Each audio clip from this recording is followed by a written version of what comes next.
দিনটা ছিল বৃহস্পতিবার। আর বৃহস্পতিবার মানেই হচ্ছে রাস্তায় প্রচণ্ড জ্যাম।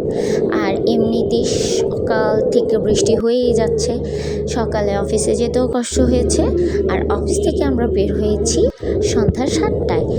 আর বের হয়ে চিন্তা করেছি যে আমরা রিক্সা কিংবা সিএনজি নিয়ে নিব। এরপর এই চিন্তা করে হাঁটা, কিন্তু যত দূরেই যাচ্ছি রিক্সা তো পাচ্ছি না, সিএনজিও পাচ্ছি না।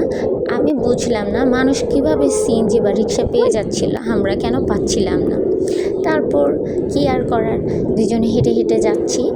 কিন্তু এই এক্সপিরিয়েন্সটা খুবই আলাদা রকমের একটা ছিল, মানে খুবই মজার একটা এক্সপিরিয়েন্স ছিল। দুজনে বৃষ্টিতে ভিজতে ভিজতে আসছিলাম। আর এই তো বেলি রোড পর্যন্ত পৌঁছে গিয়েছি পল্টন থেকে। কি অদ্ভুত, তাই না? তারপর আমরা এই মামার কাছ থেকে দুধ চা খেয়ে নিলাম, অর্থাৎ মালাই চা। চাটা খুবই মজার ছিল, খুবই মজার ছিল। আর বৃষ্টিতে যদি এক কাপ চা না হয় তাহলে কি সেটা জমে?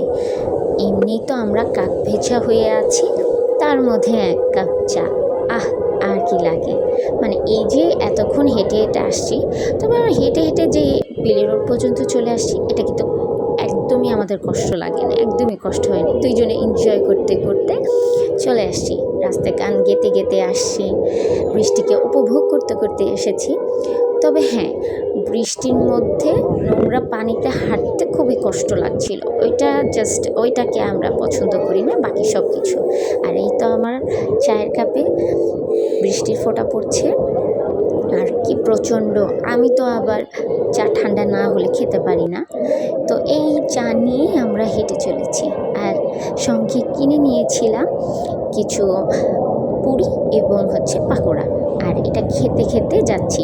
ফাইনালি কিন্তু আমরা মৌচাক আসার পরে আমরা আমাদের একটি রিক্সা পেয়ে গেলাম। আর সঙ্গে কিনে নিয়েছিলাম পুরি এবং পাকোড়া, যেটা আমরা খেতে খেতে বাসায় যাচ্ছিলাম। আর সারপ্রাইজিংলি অর্ক আমাকে রিসিভ করতে আবুল হোটেলে দাঁড়িয়েছিল। এটা আমার কাছে সুপার কুল লেগেছে। মানে আমি এই সময় এটা এক্সপেক্টই করি নাই, বাট সে এসেছে। আমি খুবই খুশি হয়েছি, কারণ এতটুকু রাস্তা পাড়ি দেওয়া আমার জন্য অনেক বেশি টাফ হয়ে যেত একা একা। তো যাই হোক, এরপর আমি আস্তে আস্তে এই পানিটা ভেঙে ভেঙে যাচ্ছি, কিচ্ছু করার নেই, কোনো রিক্সা পাচ্ছিলাম না এবং পুরো শরীর ভিজা ছিল। আর আমরা অফিস থেকে বের হওয়ার সময় একটা পলি ব্যাগ নিয়ে বেরিয়েছিলাম, যেটার মধ্যে আমি আমার ব্যাগটা আর বাকি জিনিসগুলো নিয়ে নিয়েছি।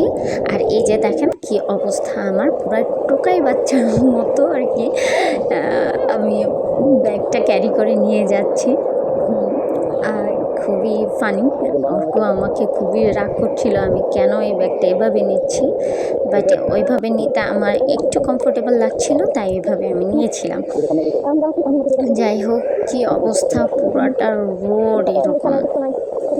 তো কষ্ট করে যাচ্ছি, সামনে যেতেই পানিটা থেমে যাবে, মানে আর থাকবে না। এই আবুল হোটেলের এই রোডটা পর্যন্ত প্রচণ্ড পানি ওঠে। আর নোংরা পানিতে হেঁটে যেতে হচ্ছিল, সেটা খুবই খুবই ডিসগাস্টিং লাগছিল। কিছুই করার নাই, যেতে হবে। এই তো অর্কর পাশে ছিল দেখে আমার জার্নিটা খুব ইজি হয়েছিল, পাশাপাশি আনিকা আপু। যাই হোক, ফাইনালি আমরা বাসায় চলে এসেছি।